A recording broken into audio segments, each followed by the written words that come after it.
حي على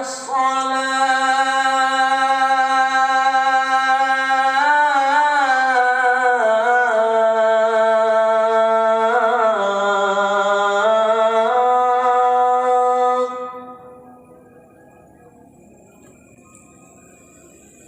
حي على الصلاة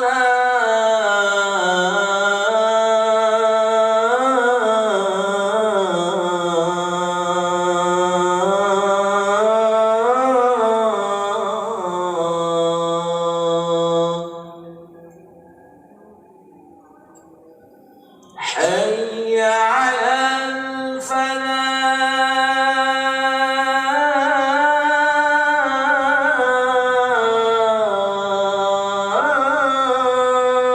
الفلاح حي على الفلاح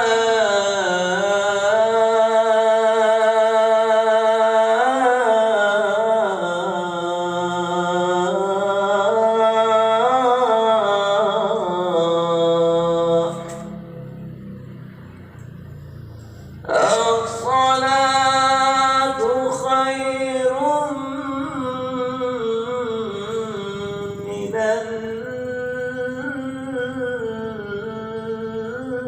النوم الصلاة خير من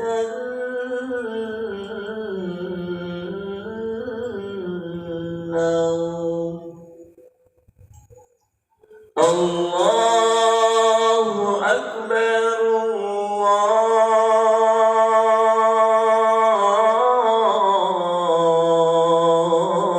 الله أكبر لا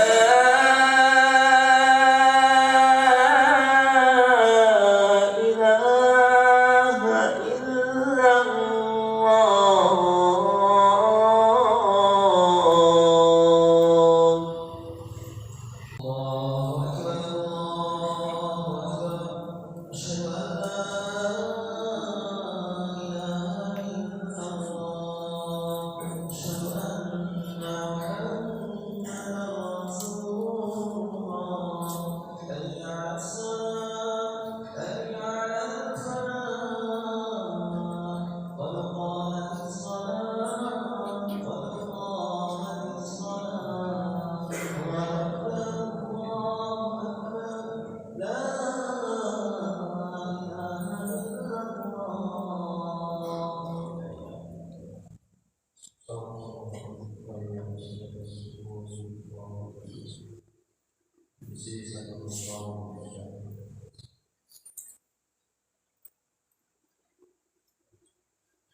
الحمد لله رب العالمين الرحمن الرحيم مالك يوم الدين إياك نعبد وإياك نستعين اهدنا الصراط المستقيم صراط الذين أنعمت عليهم غير المغضوب عليهم ولا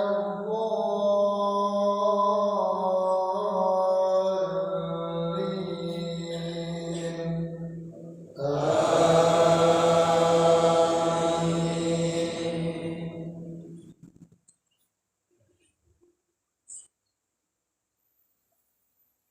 والشمس وضحاها والقمر إذا تلاها والنهار إذا جلاها والليل إذا يغشاها والسماء وما بناها والأرض وما طحاها ونفس وما سواها فألهمها فجورها وتقواها قد أفلح من زكاها وقد خاب من دساها كذبت ثمود بطغواها إذ انبعث أشقاها فقال لهم رسول الله ناقة الله وسقياها فكذبوا فعقروها فدمدم عليهم ربهم بذنبهم فسواها ولا يخاف عقباها.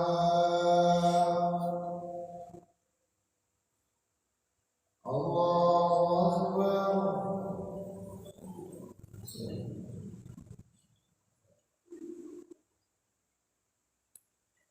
سمع الله لمن حمده.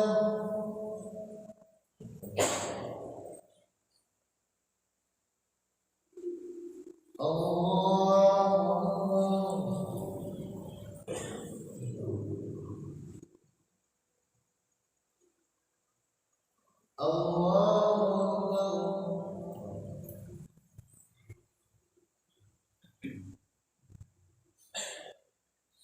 الله أكبر. الله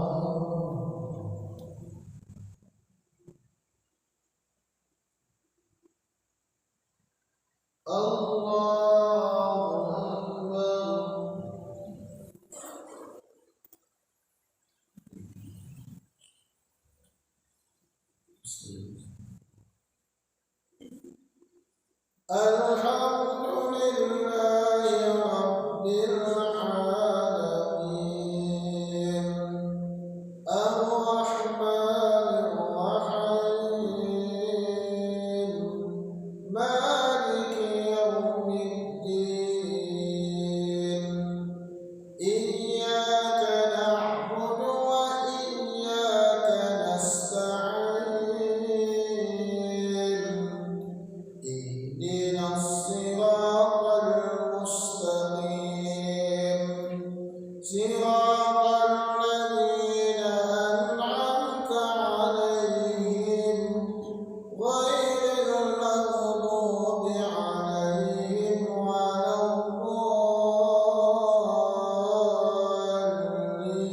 الضالين.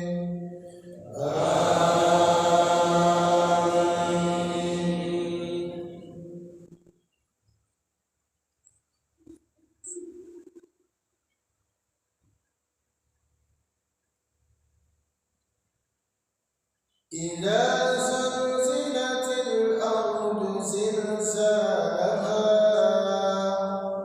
وأخرجت الأرض أثقالها وقال الإنسان ما لها يومئذ تحدث أخبارها بأن ربك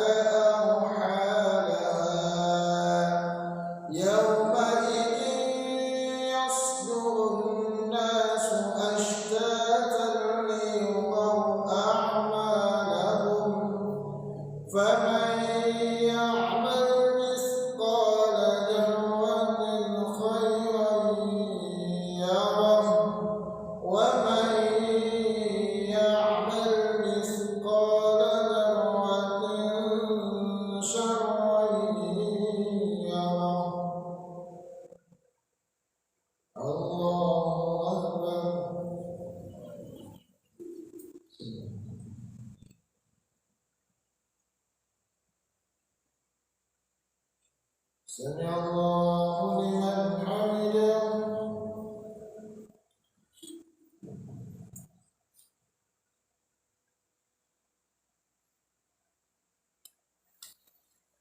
الله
السلام عليكم ورحمة الله وبركاته. السلام عليكم ورحمة الله وبركاته.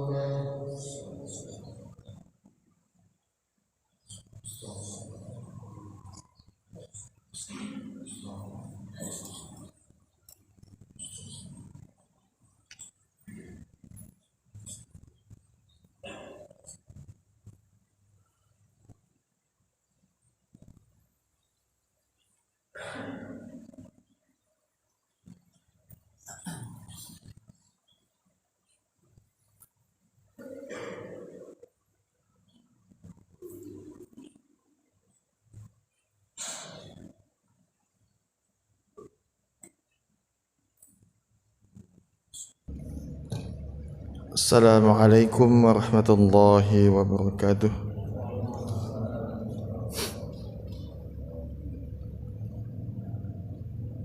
Alhamdulillah nahmaduhu wa nasta'inuhu wa nastaghfiruh wa na'udzu billahi min sururi anfusina wa min sayyiati a'malina. May yahdihillahu fala mudilla lahu wa may yudlilhu fala hadiya lahu. Asyhadu an la ilaha illallah wahdahu la syarika lah wa asyhadu anna Muhammadan abduhu wa rasuluh. Allahumma salli ala Muhammad wa ala ali Muhammad. Ya ayyuhalladzina amanu taqullaha haqqa tuqatih wa la tamutunna illa wa antum muslimun. Jamaah salat subuh rahimakumullah. Alhamdulillah kita panjatkan kepada Allah Subhanahu wa taala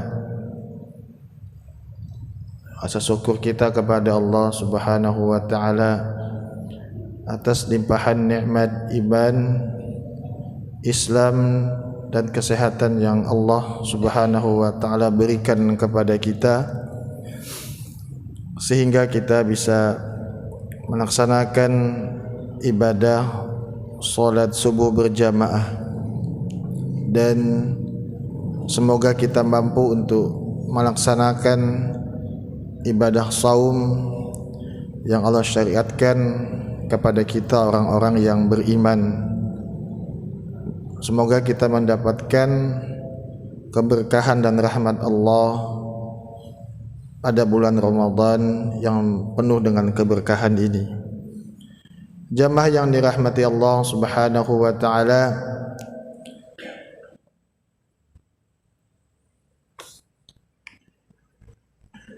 dalam sebuah riwayat dari Ibnu Abbas radhiyallahu an yang kurang lebih pada suatu ketika Rasulullah itu berdialog dengan para sahabat. Kemudian Rasulullah SAW bertanya kepada sahabat, "Wahai sahabat, siapakah yang paling menakjubkan imannya?" Lantas sahabat menjawab, "Para malaikat ya Rasulullah."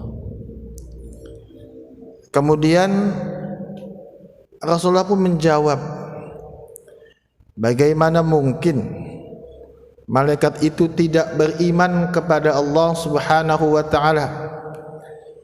Sedangkan malaikat itu memang diperintahkan oleh Allah Subhanahu wa taala untuk menjalankan perintah Allah. Dan kita tahu bersama bahwa malaikat tidak diberikan hawa nafsu, patuh dan tunduk atas perintah Allah Subhanahu wa taala." Maka kata Rasulullah SAW, bagaimana mungkin malaikat itu tidak beriman kepada Allah, sedangkan mereka memang patuh dan tunduk kepada Allah. Kalau begitu kata sahabat, berarti kalau bukan malaikat, para nabi dan rasul. Rasulullah menjawab, bukan. Kata Rasulullah, bagaimana mungkin para nabi dan rasul itu tidak beriman kepada Allah, sedangkan mereka itu diutus oleh Allah untuk menerima wahyu kemudian menyampaikan kepada umat manusia agar menuju kepada jalan ilahiyah. Bagaimana mungkin mereka tidak beriman kepada Allah? Malaikat bukan, para nabi, para rasul juga bukan. Lantas sahabat berkata, "Kalau begitu ya Rasulullah, kami ini para sahabat. Rasulullah juga menjawab dengan jawaban yang sama. "Bukan," kata Rasulullah, "bukan kalian. Bagaimana mungkin kalian tidak beriman kepada Allah Subhanahu wa taala, sedangkan kalian menyaksikan kehadiran Nabi, sedangkan kalian menyaksikan mukjizat yang ada pada Nabi. Tentu kalian beriman kepada Allah dan kepada Rasulnya." Kisah ini sering disampaikan, Pak. Mungkin kita ulang kembali lagi. Lanjut, Rasulullah katakan, orang yang paling menakjubkan atau paling istimewa keimanannya adalah orang yang datang setelah kalian. Artinya orang yang datang maksudnya setelah sahabat. Mereka itu beriman kepadaku tetapi tidak pernah bertemu denganku, tidak pernah melihat. Mereka menemukan tulisan-tulisan dan beriman kepadanya. Kata Rasulullah, "Alangkah ingin aku bertemu dengannya." Hadis riwayat Tabrani dari Ibnu Abbas radhiyallahu an. Jamaah yang dirahmati Allah Subhanahu wa taala, sehingga ada yang menafsirkan bahwa orang-orang setelah para sahabat itu yang tidak pernah bertemu dengan Rasulullah itu adalah tabi'in, kemudian orang-orang yang setelahnya juga, yaitu kita, yang pada saat ini kita pastinya tidak pernah bertemu dengan para sahabat. Kita tidak pernah bertemu apalagi dengan Rasulullah SAW, tapi kita meyakini akan keimanan bahwa Rasulullah SAW itu adalah seorang pemberi kabar gembira kepada jalan Allah Subhanahu wa taala, utusan Allah, dan kita beriman, sehingga kita ini adalah orang-orang yang memiliki, yang dikabarkan oleh Rasulullah SAW menakjubkan keimanannya, memiliki keistimewaan. Nah, sehingga ketika Allah berikan kita keimanan kepada kita, maka wajib untuk kita jaga, khususnya pada bulan Ramadan ini. Jamaah yang dirahmati Allah Subhanahu wa taala, maka sudah sering disampaikan, maka akan kami ulang kembali, maka iman yang sudah melekat dalam diri kita, maka wajiblah disandingkan dengan amal soleh. Amal soleh itu apa, Pak? Satu perwujudan daripada iman kepada Allah dan Rasulnya. Maka ketika kita beramal soleh, maka itu juga merupakan perwujudan dari iman kepada Allah dan Rasulnya. Rasulullah menyampaikan kepada kita, ayo kita sholat, ayo kita berpuasa. Maka kita meyakini dengan iman, meyakini dengan keyakinan, kemudian kita amalkan amal soleh dengan perbuatan, perwujudan perbuatan. Maka ada yang mengumpamakan bahwa iman dan amal soleh itu bagaikan dua sisi mata uang yang tak pernah terpisahkan. Ketika kita membelanjakan uang tanpa ada sisi di sebelahnya kosong, Pak, hanya ada gambarnya Presiden atau Soekarno misalkan, uang 100.000 tidak laku di warung, dikatakan orang ini uang palsu. Ada juga mengumpamakan iman dan amal soleh itu bagaikan lingkaran ban dalam.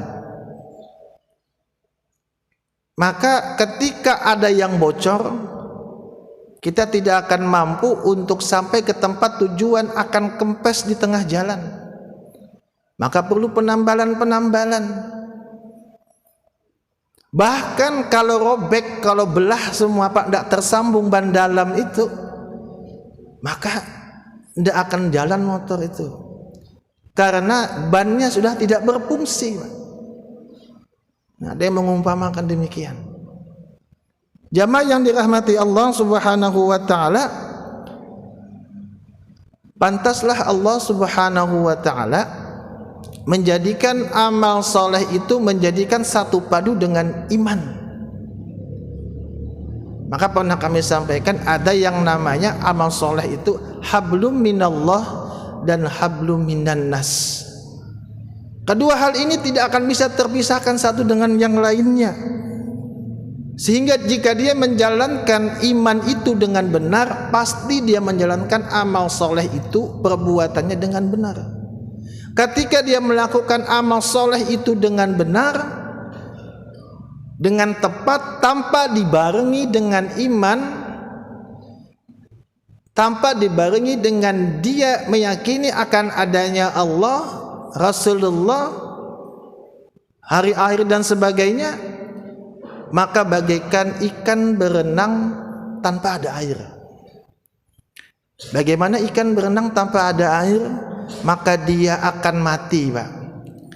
Bersedekah dia setiap hari, menyantuni fakir miskin dia setiap hari, senyum sapa dia dengan orang lain, berjabat tangan dia dengan orang lain, bangun panti asuhan, bangun panti jompo, tapi tak beriman kepada Allah Subhanahu wa taala, sama saja tidak dinilai di sisi Allah Subhanahu wa taala.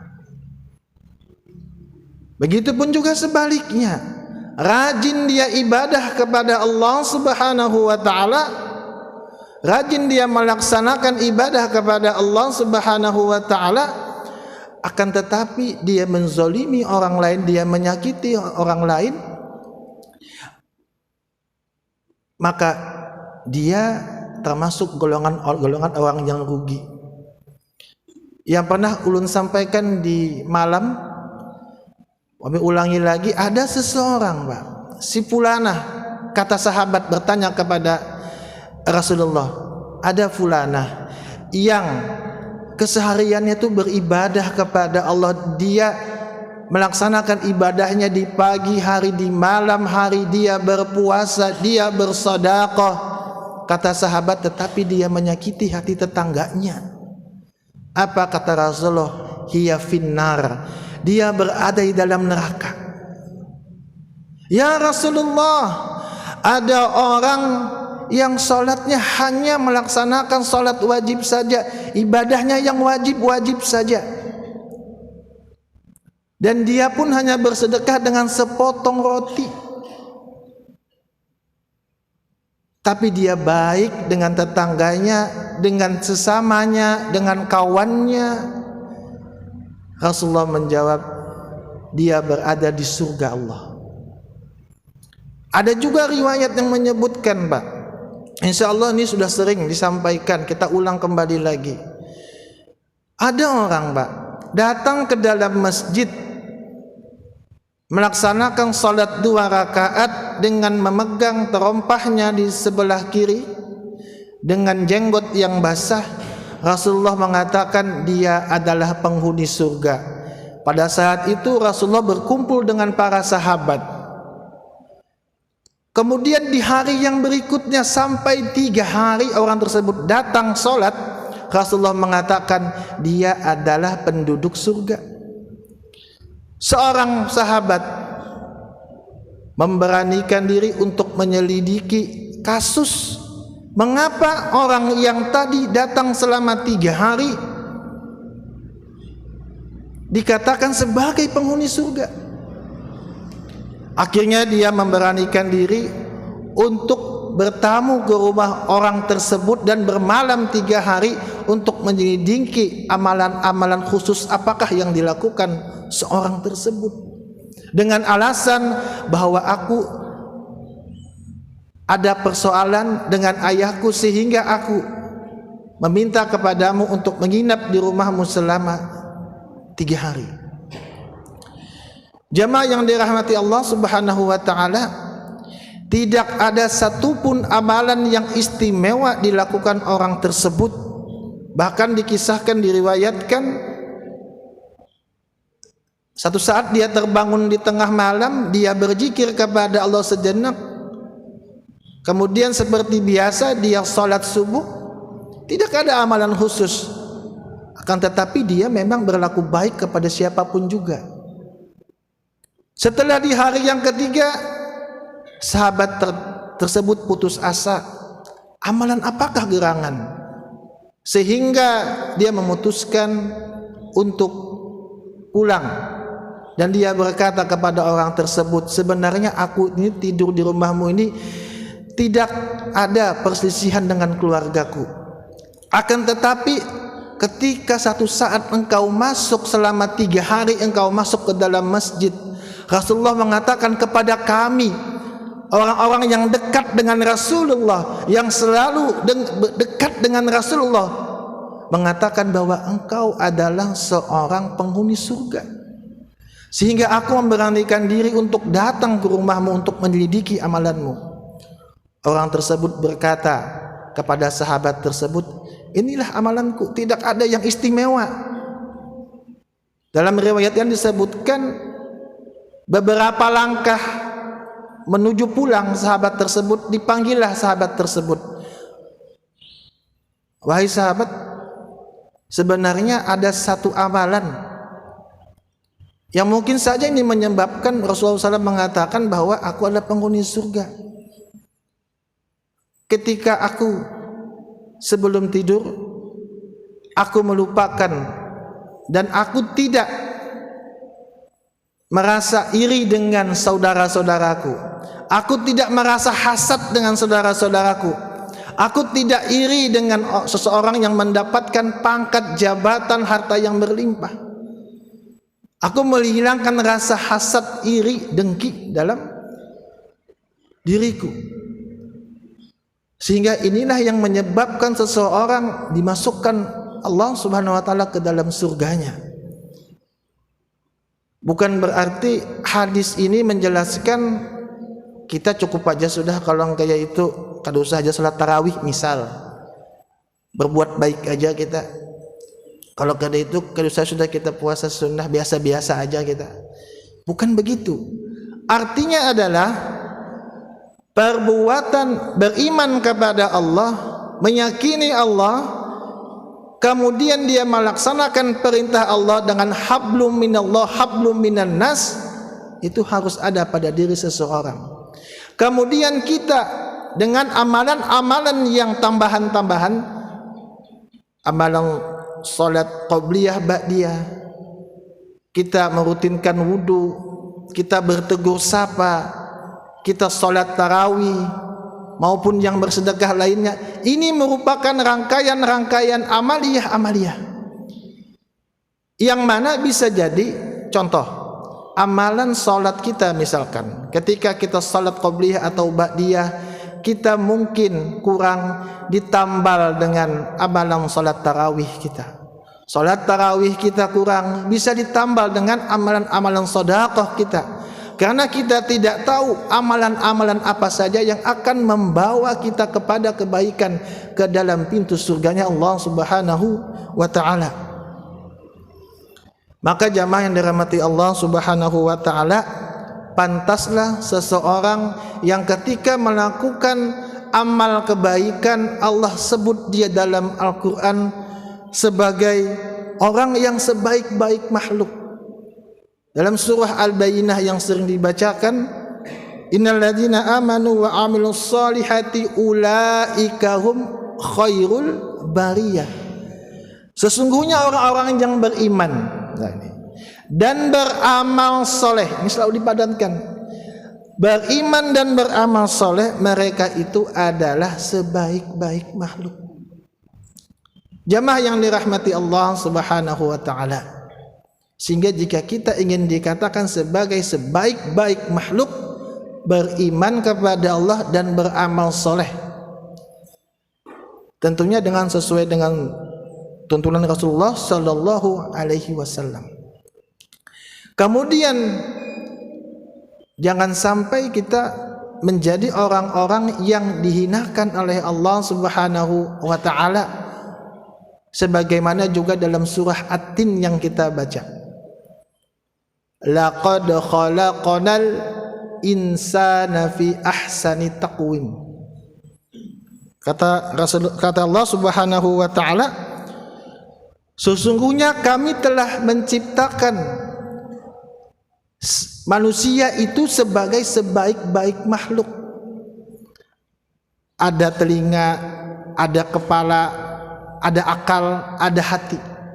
Sebaik-baik makhluk, ada tangan, ada kaki. Berbeda dengan makhluk-makhluk yang lain. Summa radadnahu asfala sabilin.